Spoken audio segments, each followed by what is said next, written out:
میں نے اس مقام پر یہ حوالہ اس لیے دیا کہ یہ وہ حدیث ہے کہ جو ہر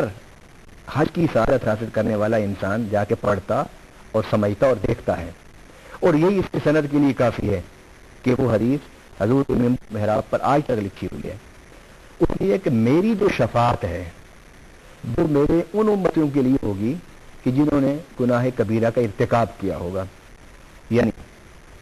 گناہ کبیرہ کے ارتکاب کرنے والوں کے لیے حضور شفاعت فرمائیں گے، اللہ سے سفارش کر کے ان کے گناہوں کی معافی چاہیں گے۔ تو گویا شفاعت اس لیے ہوگی کہ گناہوں سے معافی کی سفارش اللہ سے کر کے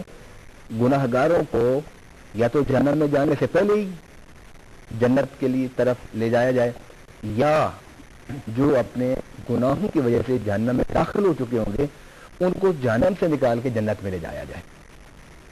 وہ شفاعت کا مقصد، خواہ وہ شفاعت انبیاء کریں، جس طرح ایک حدیث مبارک میں مسلم شریف کی کہ نبی پاک صلی اللہ علیہ وسلم نے فرمایا کہ 3 لوگ قیامت کے دن اللہ کے حضور شفاعت کریں گے، انبیاء، صحابہ، شہداء۔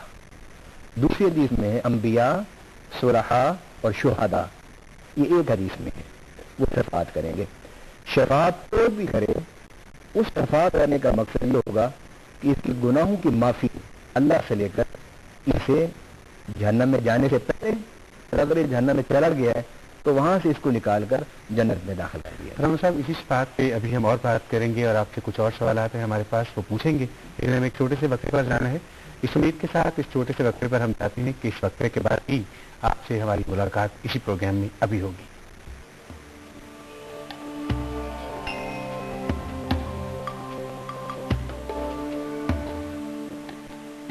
آپ سب کو ایک بار پھر ویلکم کہتے ہیں اس پروگرام میں جس کا نام ہے اسلام اور انسان،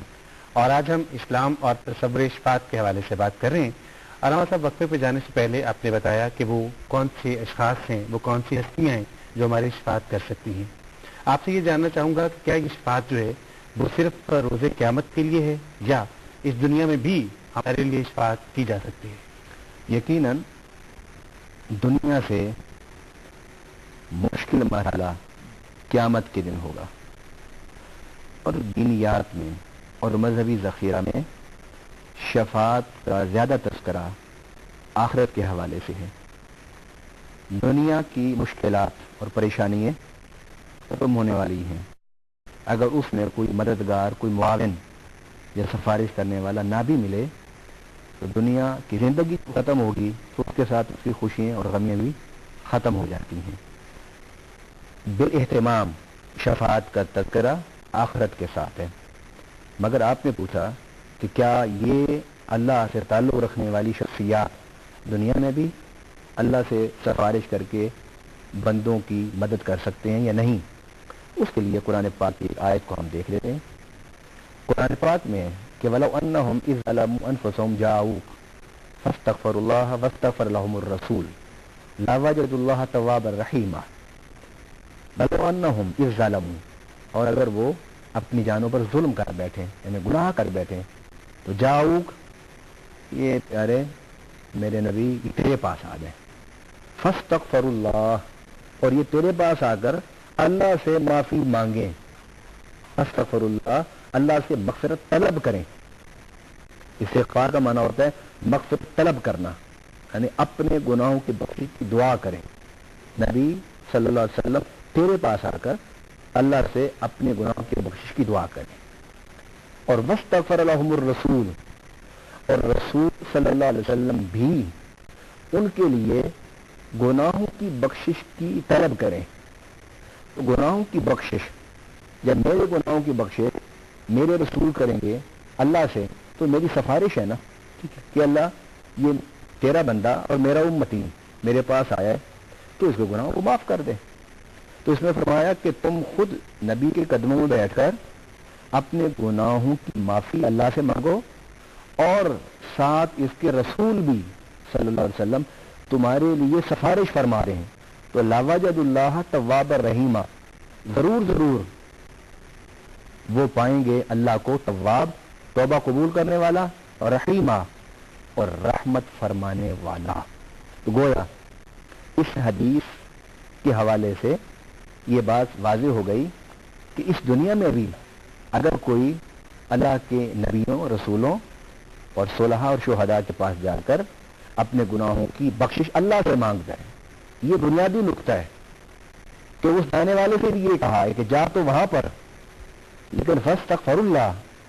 گناہوں کی بخشش اللہ سے مانگنی ہے, اور واستغفر لهم الرسول, اور وہ رسول بھی اللہ سے تمہاری سفارش کریں گے. میں یہ سمجھتا ہوں کہ اتنی واضح آیت کے بعد نہ تو مسئلہ شفاعت سے گمراہی پھیلنے کا خطرہ ہے, اور نہ ہی مسئلہ شفاعت سے امت میں سستی کا کوئی خدشہ ہے, اور نہ ہی اس بات میں کوئی ابہام رہ جاتا ہے کہ نیک لوگوں کے پاس جا کے, اہل اللہ کے پاس جا کے, اللہ سے تعلق کو نسبت رکھنے والے لوگوں کے پاس جا کے انسان اپنی اصلاح کے لیے اور اپنی گناہ کی بخشش کے لیے مضبوط ارادوں کے ساتھ دعا کرے اور رسول بھی سفارش فرما دے تو اللہ یقیناً یقیناً تواب اور رحیم ہوگا. یہاں پر یہ بات, اس کے ساتھ حضرت عبداللہ ابن عباس رضی اللہ تعالی عنہ نے ایک تفسیر لکھی ہے, تفسیر ابن عباس. اس میں اس آیت کے تحت لکھتے ہیں کہ ایک بدو وہ مدینہ شریف میں آیا اور اس نے پوچھا کہ حضور کدھر ہے؟ انہوں نے کہا کہ دنیا سے رخصت ہو گئے. اس نے پوچھا کہ آپ کی قبر کدھر ہے؟ انہوں نے کہا کہ یہ قبر ہے. کہنے وہ قبر پر بیٹھ گیا اور رونا شروع کر دیا, اور روتے روتے وہ یہی آیت پڑھ رہا تھا کہ اللہ نے کہا کہ تم گناہ کر بیٹھو, غلطی کر بیٹھو تو جاؤک تیرے پاس آ جائیں. یا رسول اللہ, میں آپ کے پاس آیا ہوں, آپ کے پاس بیٹھا ہوں میں. وہ روتے روتے دعا مانگتے مانگتے اٹھ کے چلا گیا. اب یہاں حدیث کے دو حصے ہیں. ایک حصہ یہ ہے کہ نبی پاک صلی اللہ علیہ وسلم کی قبر انور سے آواز آئی کہ میں نے اللہ سے تیرے لیے دعا کی, رب نے تیرے گناہ کو بخش دیا. دوسرا یہ ہے کہ حضور صلی اللہ علیہ وسلم نے خواب میں کسی کو ارشاد فرمایا کہ اس کو خوشخبری دے دو کہ اللہ نے اس کی گناہوں کو معاف کر دیا. اور یہ بالکل ایسے ہی ہے کہ جس طرح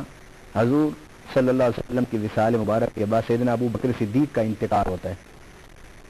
تو آپ نے اپنی بیٹی سے کہا کہ بیٹی میں چاہتا ہوں کہ میں حضور کے قدموں میں مجھے دفن کیا جائے, کیونکہ وہ حجرہ حضرت عائشہ صدیقہ کا حجرہ تھا, اور یہ اللہ کا فیصلہ ہے کہ نبی جس جگہ اس کی روح اللہ کی طرف جاتی ہے اس کا مدفن وہی جگہ ہوتی ہے.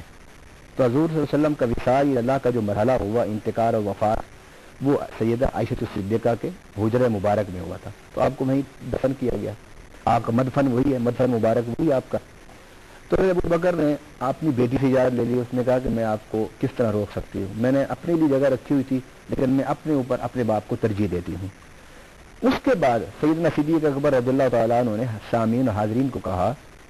کہ میری بیٹی نے تو اجازت دے دی ہے, لیکن مجھے دفن نہ کرنا, میرا جنازہ تیار کر کے جنازہ پڑھنے کے بعد میری میت کو دروازے کے سامنے رکھ دینا باہر, اور باہر رکھ کر کہنا یا رسول اللہ صلی اللہ علیہ وسلم آپ کا غلام آیا ہے, اگر اجازت ہو تو اسے دفن کر دیں آپ کے قرب میں, تو اگر حضور اجازت دے دیں تو مجھے دفن کر دیں, نہیں تو مجھے جنت البقیع لے جانا. یہ جو بات سیدنا صدیق اکبر کی, یہ بہت ساری ہماری جو مسائل ہیں الجھنے ہیں ان کو حل کر رہی ہے. اسی طرح صحابہ نے کیا, جب وہاں سیدنا ابو بکر صدیق کی میت پہنچی تو کہتے ہیں نبی صلی اللہ علیہ وسلم کی قبر انور سے آواز آئی ادخل الحبیب الی الحبیب, کہ اس محب کو, اس میرے محب کو, میرے عاشق کو اپنے محبوب سے ملا دو. دروازہ کھلا تو آپ کی میت کو حضور صلی اللہ علیہ وسلم کے قرب میں دفن کر دیا گیا. گویا انبیاء کرام, بالخصوص انبیاء کرام, رسل اعظام, اور جن کا تذکرہ نبی صلی اللہ علیہ وسلم نے اپنے حدیث مبارکہ میں فرمایا ہے, وہ اگر آخرت میں جو اس سے زیادہ مشکل دن ہے اللہ سے سفارش کر سکتے ہیں, دنیا میں اسے بدرجہ اتم اللہ سے سفارش کرنے کی قدرت رکھتے ہیں. علامہ صاحب, یہ جب ہم بات کرتے ہیں شفاعت کی اور اس کے ساتھ ہی ہم ریلیٹ کرتے ہیں اس دن کو کہ جب کسی کا کوئی نہیں ہوگا اور قیامت کا دن, اور اس دن آپ صلی اللہ علیہ وسلم یا انبیاء یا شہداء جن کا آپ نے ذکر کیا وہ ہماری سفارش کریں گے. اس دنیا میں رہتے ہوئے جب ہم دعا مانگتے ہیں اور ہمارے ذہن میں ایک تصور شفاعت ہوتا ہے, تو کیا جو علماء کرام ہیں, کیا جو بزرگ ہیں, کیا جو والدین کی قبریں ہیں, کیا ان پر اگر ہم جا کر یہی شفاعت کے لیے کہیں، اپنی کوئی گزارش اللہ تعالیٰ سے منوانا چاہیں، کوئی ریکویسٹ اللہ تعالیٰ سے کرنا چاہیں، کیا اس کے قبولیت کے چانسز زیادہ ہیں؟ یا گھر میں بھی کیونکہ اللہ تعالیٰ کی ذات تو ہر جگہ موجود ہے اور ہر جگہ پر وہ ہماری آواز کو سنتی ہے، اس حوالے سے ہمیں کلیئر کیجیے گا۔ موضوع سے